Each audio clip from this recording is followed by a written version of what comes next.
Shalom shalom mwese mukurikirana Waking in Grace TV.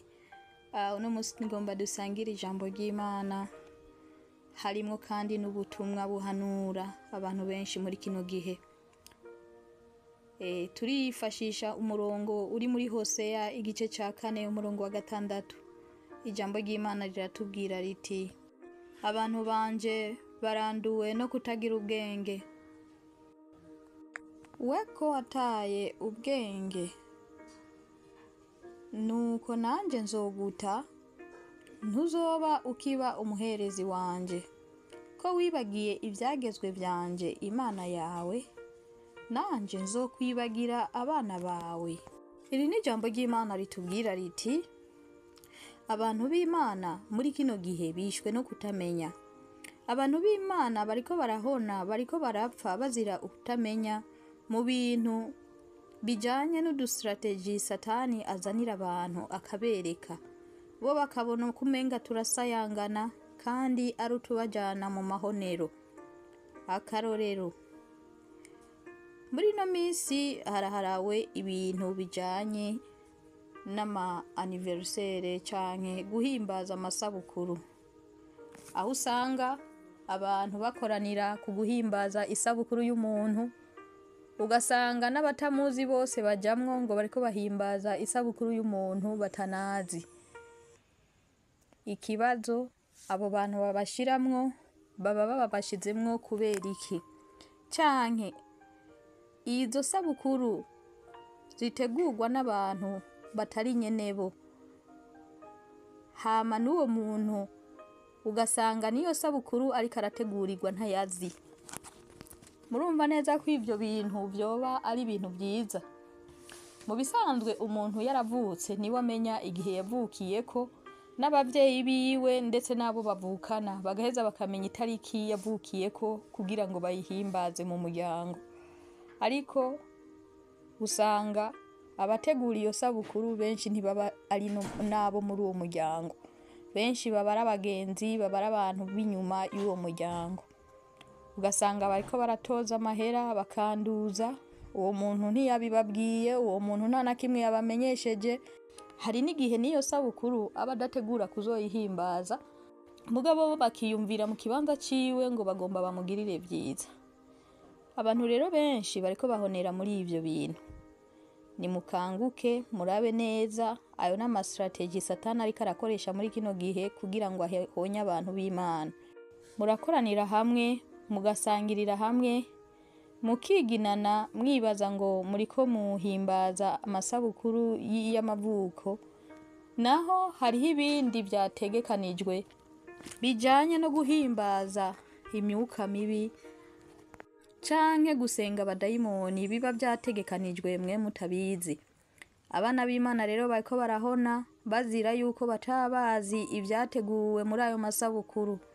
Hari na benshi imbere bamaze kuyazira bivuye yuko usanga bariye n'inyama zitarizo, bakarya indya zitarizo, bakarya ibiterekegwa batazi niyo vyateguriwe. Rero nimuhaguruke mumenye neza ko aya ari ama strategy Satani ariko arakoresha kugira ngo ashobore guhonya abana b'Imana. Ikigira kabiri,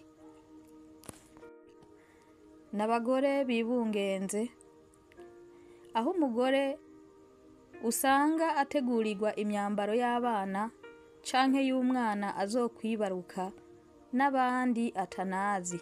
Ugasanga hariho abahagurutse baja kubitegurira mu mbari, bakabitegura atabizi, bakabitegura bibaza ngo bariko bamutegurira vyiza, ariko hariho abafise intumbero zitameze neza ndetse arizo ntego mbi kuri uwo muntu. Kandi abo babitegura si ijana kwijana baba bameze neza, si bose baba bafise umutima mwiza canke baba banezererewe ubwo buzima uwo muntu aba abayemwo. Hariho n'abagira bati ahubwo twinjiremwo kugira ngo dushobore kugira ico dukoze, hama ugasanga haragiyemwo n'abakugirira nabi canke abaguhagarikira indoto zawe. Dusubiye inyuma gato, kera umuvyeyi yaritegurira kwibaruka. Muri uko kwitegurira kwibaruka, uwo bubakanye ndetse nawe nyene nibo baje hamwe bakiyumvira umugambi wo kwibaruka, hama hagera bakiyumvira n'ingene batunganya ivyambagwa vy'umwana azoza canke ibikoresho vy'umwana azoza. Ariko muri no misi Satani yarazanye strategy.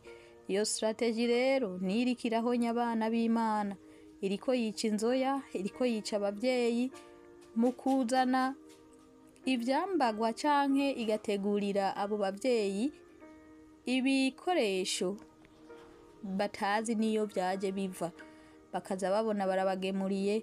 Muri uko kubagemurira rero baraheza bakababwira ngo nama surprise canke hari ukuntu bavyita.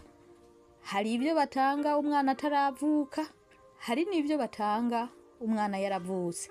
Ariko benshi bariko barabihoneramwo, benshi bariko babironkeramwo akaga, benshi barabifatirwamwo n'ingwara zidasobanutse, benshi bariko barapfa bazira izo strategy z'umugwanizi yategekanije zo guhonya abantu. Nagomba ndabasabe nongera ndabahanura, abantu b'Imana bariko bicwa no kutamenya. Utwo tuntu twose Satani azana mukibaza ngo ni twiza, si twose ari twiza, kuko hariho igihe usanga ivyo bintu bije bitekeye imyuka mibi, bitekeye abadayimoni, bitekeye impwemu mbi, hama ukaja ngaho ukipfuka ngo wipfutse impuzu wahawe, ngo wipfutse, ngo wambitse umwana ikintu wahawe.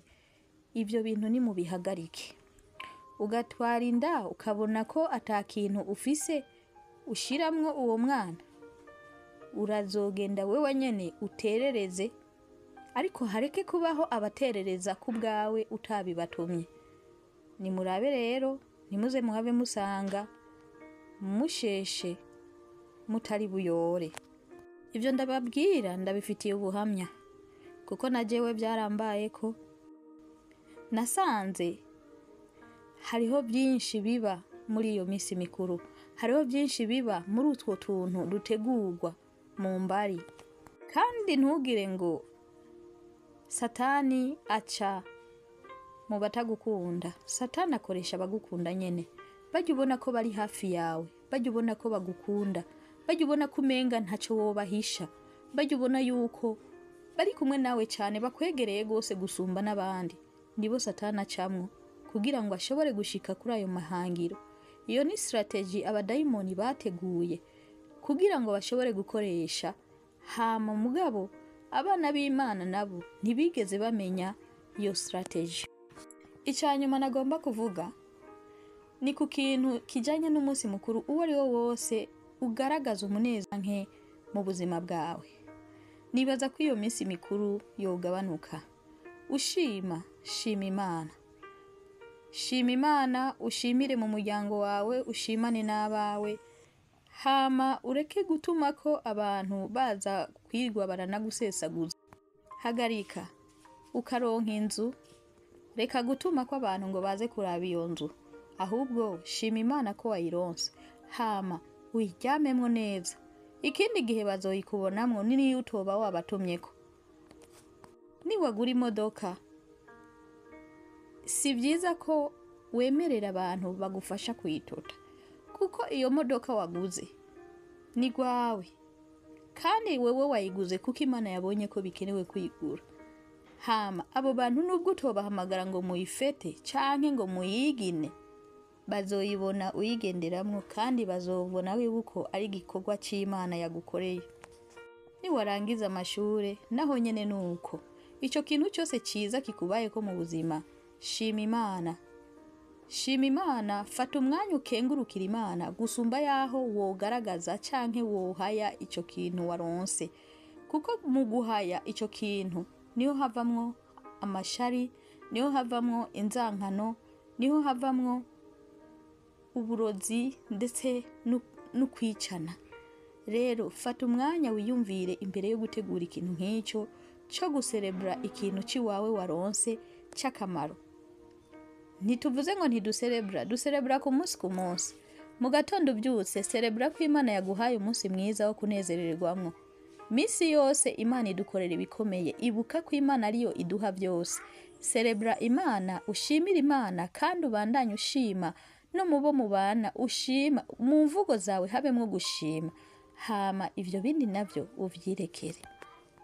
Nagomba nsozere mvuga nti Satani afise ifuhe ryinshi ku bana b'Imana. Iyo abonye umwana w'Imana hezagiwe, arondera ukuntu asambura, yica, agatikiza ivyo uwo mwana w'Imana yaronse, kuko wewe nta cyamuzanye atari ukwica no gusahura no gutikiza. Nico cyonyine afise, nta makuru meza ava kuri we. Rero iyo akubonye uri kuratera imbere canke uri kuramererwa neza, ararondera uburyo bwose akugwanya kugira ngo cya kintu agikureho, amare wa munezero wari ufise. Rero nutamara gutahura neza iryo banga Satani akoresha kugira ngo ashobore gukuraho ico kintu kikunezera, nukuri bizogufata kandi uzokwisanga waguye hasi. Ikibabaje muri no minsi n'abakozi b'Imana bariko baragendera muri izo strategies z'umugwanizi, bariko barazikorerako. Kaza wumva ngo umukozi w'Imana ngo batojeje ngo amamiliyoni n'amamiliyoni kugira ngo bamugirire surprise canke bamukorere umunsi mukuru kanaka.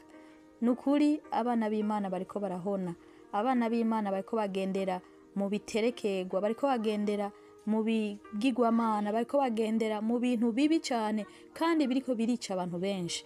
Rero nashaka nsabe umuntu wese yoba yumvise ubu butumwa abufate nka nkamwe, ntubufate minenegwe kuko n'ubutumwa budasanzwe. Ndaza abantu benshi bapfuye, hariho nk'akarorero umuntu yapfuye yavuze yuko yaronse visa agomba gende muri Canada. Amaze kubivuga gusa baciye bamutegurira umunsi mukuru, uwo munsi mukuru ngo wari uwo kumusezera. Iyo Canada ntayo yabonye, umugabo ntiyamushikiriye, ndetse n'ivyabaye mu nyuma kwari ugupublia amastati berekana ko uwo muntu yamaze kushengera yapfuye. Si uwo gusa, hariho n'undi bagiye kuraba, bajya kumuraba bariko bamwipfuriza ngo kwibaruka. N'abantu nyene n'abagenzi nyene baturaba, n'abagenzi nyene baza.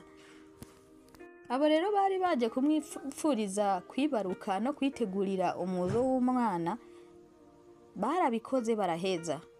Ataraja no kuvyara, habonetse amastati kuri Facebook, ku marezo sosiyo yose yerekana ko uwo muntu atakiriho. Nta minsi yahaciye, ivyo byose bigenda biraba, tuguma tubikurikirana tubirabisha amaso. Hariho n'undi kandi jewe nzi neza, yavyaye aravyara neza, aribaruka neza, bigenda neza, abaganga baramurungika arataha. Yataha muhira hazi ikintu cyo kumwigina no guha kaze umwana yaje. Uwo muntu yavuye kwa muganga akomeye, muga yaragwaye arahakwa muzima.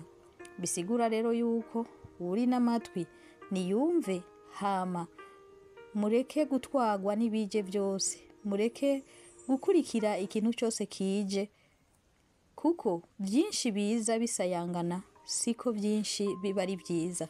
Paulo niwe yatubwiye ngo byose turavyemererwa, ariko si byose bitugirira akamaro. Murakoze cyane, mwarahezagiwe. Shalom.